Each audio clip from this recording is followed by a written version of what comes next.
Hi friends, Tracy here from the Sewing Channel. Isn't this quilt exciting? I've always wanted to make an attic window quilt, but I totally thought that it was going to be hard. I mean, look at it. It looks like it would be hard, right? Wrong. It is super easy. First, I'm going to show you the traditional way on how to make it, and then I'm going to show you the way I made it. Enough talking already. Let's get going. When I am trying to work out a quilt block, I tend to make several mock-ups. I found this beautiful wood fabric at Joann Fabrics. I knew that I needed a light and a dark fabric for the window in order to make that contrast of that 3D look of the window. But I had to figure out first if I wanted them to go this way or if I wanted the wood grain to go long ways.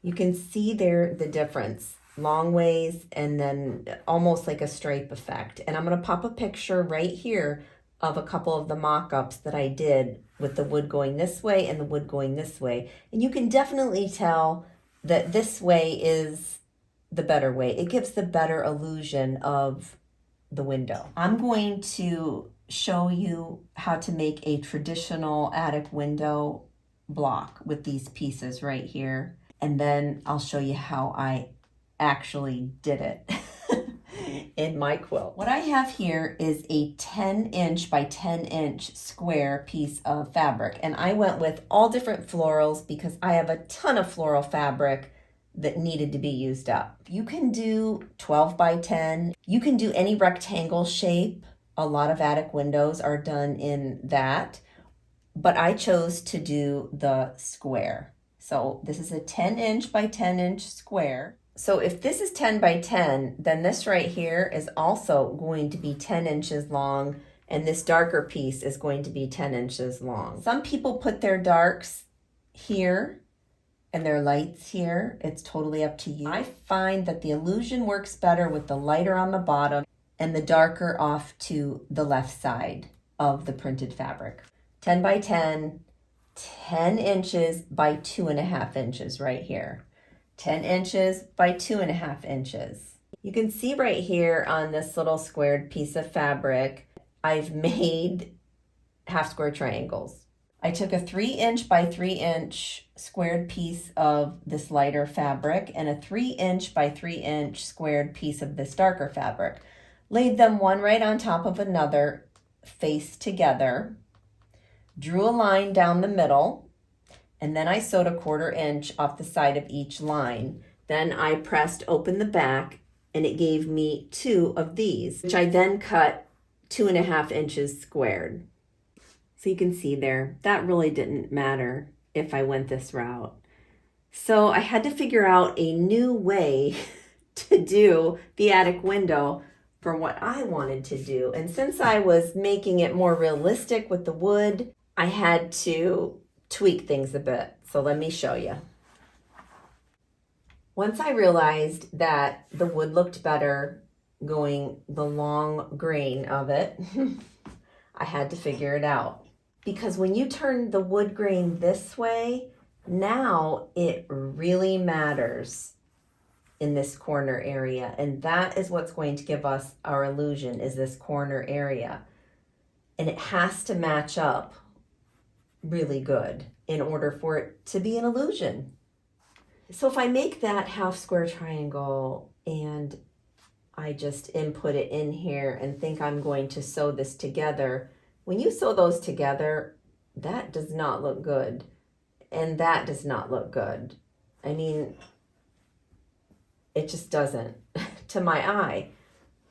So I had to figure out which way looked worse connected, the white on white or the brown on brown. Once I took a step back and looked at it, it was the brown on brown that really didn't look that bad if sewn together right there, which then led me to cut out a 12.5-inch strip of white and a 12.5 strip of the dark.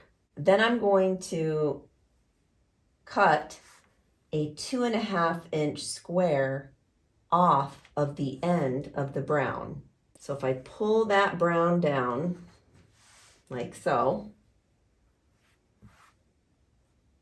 now I just have this, and now we're going to do a stitch and flip method on this white piece. What you have to do here is line up so that these are going in the same direction. You'll line that right up to the end of this white. And then you're going to just flip it up and see if you're good to go. And what I mean by that is, are they matching up?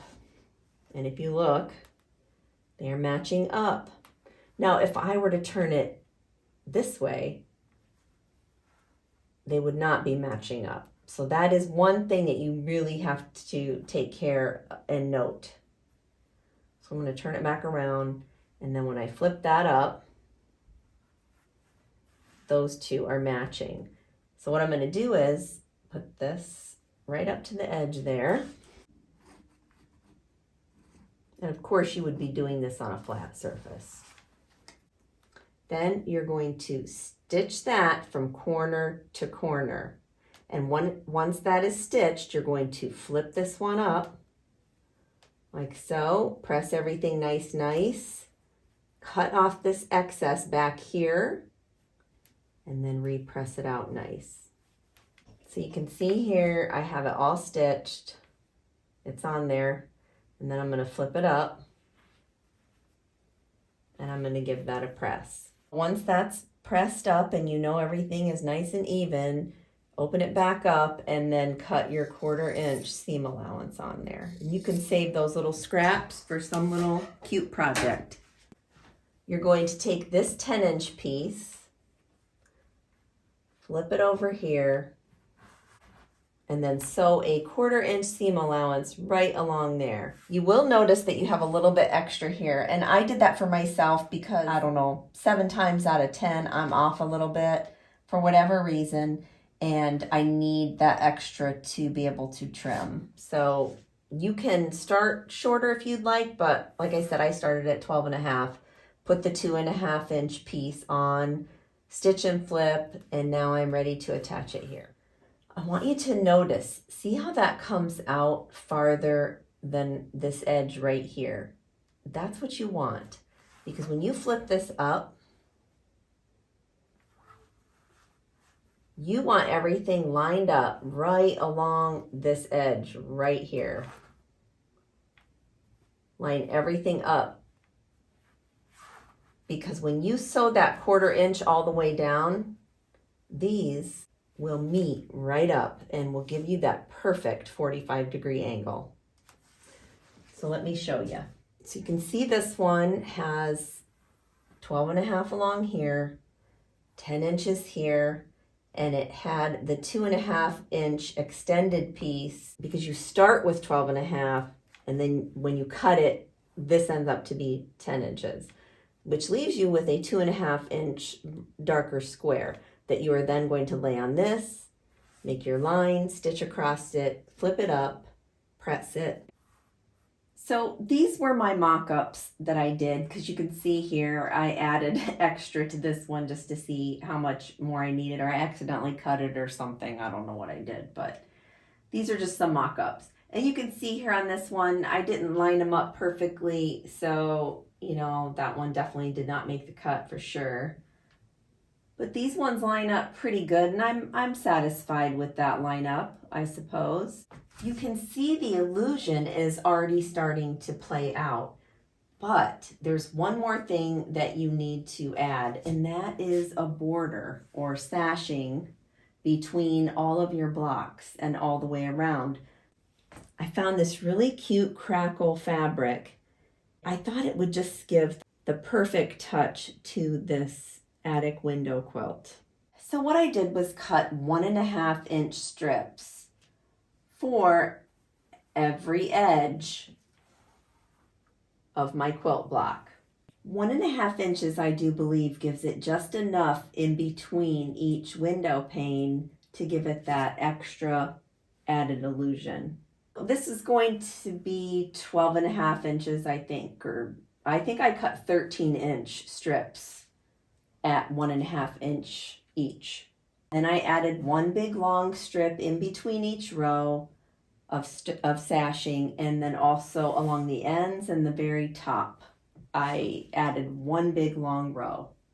In the end, I do believe I combated the problem that I had with that half square triangle to begin with, because I didn't want it to look all choppy right here, so we went with the stitch and flip method. I do know that I would like to have a border around this quilt, but I'm not sure yet what I want.